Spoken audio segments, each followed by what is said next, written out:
There is a man in Burbank, California, who has hosted The Tonight Show for more than 20 years, collected over 200 cars, sold out arenas across America every single weekend for 5 decades, and who on any given Tuesday night is standing in his kitchen cooking dinner for his wife, who may not know what year it is. He is one of the most recognized faces in American television history. He is also, quietly, one of the most tested. In November of 2022, a gasoline fire burned through the left side of his face. Third-degree burns, skin grafts, intensive care. He was back at work in 2 days. 2 months later, a motorcycle wire he never saw coming tore across his body and broke his leg. He got back on the road. In November of 2024, he fell 18 meters down the side of a hill outside a hotel in Pittsburgh. Bruised face, fractured wrist, swollen eye before a show he was still scheduled to perform. He performed it. 3 accidents in 2 years. Not one of them stopped him. Not one of them made the front page of his life because his wife did. Mavis Leno, the woman he married 45 years ago and never once considered leaving, was diagnosed with advanced dementia. And every morning, for what Jay describes as 3 of the hardest years of his life, she woke up believing she had just received the news that her mother had died. Every single morning, the grief reset. Every single morning, he was there. He calls it purpose. He calls it lucky. You have to ask yourself, how does a man carry all of that? The fire, the falls, the fractures, and the grief that never stops, and still say he feels lucky. If Jay Leno has ever made you laugh, ever made you feel like someone on television actually worked for a living and meant it, hit like as a tribute to the man who showed up every night no matter what. Because the story of Jay Leno is not a story of fame. It is a story of what happens when the cameras go dark and the real work begins. James Douglas Murray Leno was born on the 28th of April 1950 in New Rochelle, New York, a city that sits close enough to Manhattan to dream about it, and far enough away to know the distance. He was not, by any early measure, a child anyone would have singled out as exceptional. His teachers certainly did not. By the time he reached school age, Jay Leno had been identified as having dyslexia, a learning difference that in the 1950s and early 1960s was not treated with patience or understanding. It was treated with frustration. Teachers told his parents he was slow. One educator, with the casual cruelty that institutional systems can produce, suggested that the most realistic future for young James Leno was a job involving his hands, perhaps working in a factory, perhaps doing manual labor. Not because he lacked intelligence, because the system he had been placed in lacked the tools to see it. His father, Angelo Leno, was an insurance salesman, a man who believed in showing up, in keeping his word, in the ordinary dignity of consistent work. His mother, Catherine, was a Scottish immigrant with a sharp wit and a deep love of language. Between the two of them, they gave Jay something the school system never did: the conviction that effort was worth more than aptitude and that humor was a legitimate way to be alive in the world. What saved him, in the way that one small thing sometimes saves a person before they know they need saving, was comedy. Not performing it yet, just consuming it. He discovered that making people laugh produced a reaction in the room that nothing else did. It was immediate. It was unambiguous. And unlike a written test that his dyslexic brain could not navigate the way his classmates did, a joke either landed or it did not, and the audience always told you which. He began performing in his early teens, not on stages, in hallways, in parking lots, in the back of classrooms when the teacher's back was turned. He was developing something without knowing he was developing it.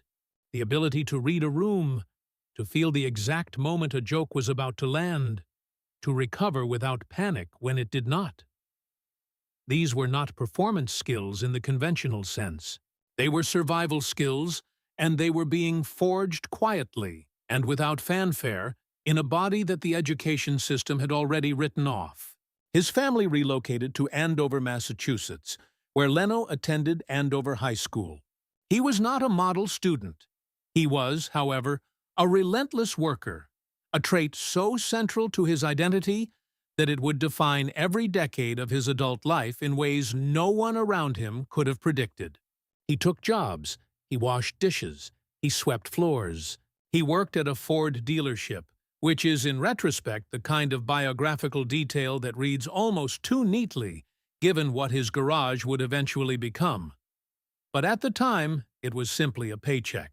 And Jay Leno was a young man learning that showing up was a form of self-respect. He enrolled at Emerson College in Boston, graduating in 1973 with a degree in speech therapy. A choice that has a particular irony when you consider that this is a man who would spend the next 50 years almost never stopping talking. But Emerson gave him something more important than a credential. It gave him access to the Boston comedy circuit, which in the early 1970s was one of the most competitive and genuinely difficult rooms in the country. The comedians who came out of Boston in that era did not have easy crowds. They had hostile ones. They had to be good, and they had to be consistent, because the room would not forgive them if they were not. Jay Leno was good, and from the very beginning, he was extraordinarily consistent. He drove himself to New York. He drove himself to Los Angeles. He performed wherever someone would let him stand in front of a microphone. And in the years when nobody would, he stood in front of one anyway and figured out what he needed to change. The boy who had been told by his teachers that his ceiling was low had decided somewhere along the way that ceilings were other people's problem. He was building something. He did not know yet how large it would become. Los Angeles in the middle 1970s was not a gentle city. For a young comedian with no connections and a thick Massachusetts accent, it was a city that produced stars the way a river produces sediment, through enormous pressure applied over time with most of what got swept along never reaching the surface. The Comedy Store on Sunset Boulevard was the room that mattered. It was where careers were made or quietly buried, where the audience arrived already knowing what they wanted and was not shy about telling you when you had failed to deliver it. Jay Leno arrived at the Comedy Store with exactly two things: material he had been refining for years across the difficult Boston circuit, and a work ethic that bordered on the pathological. He performed every night he could get on a stage. When he could not get on a stage, he wrote. When he had finished writing, he performed again.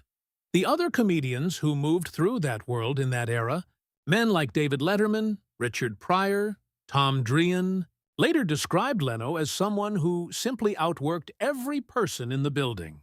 Not because he was desperate, because he genuinely could not stop.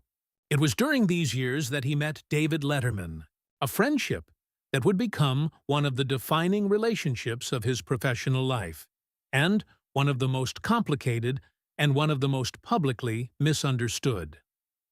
In the 1970s, they were peers.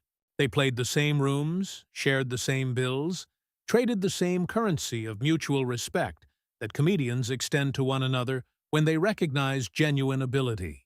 Nobody watching them perform at the Comedy Store in 1976 would have predicted that their names would one day be uttered in the same breath as a controversy that consumed the late-night television industry.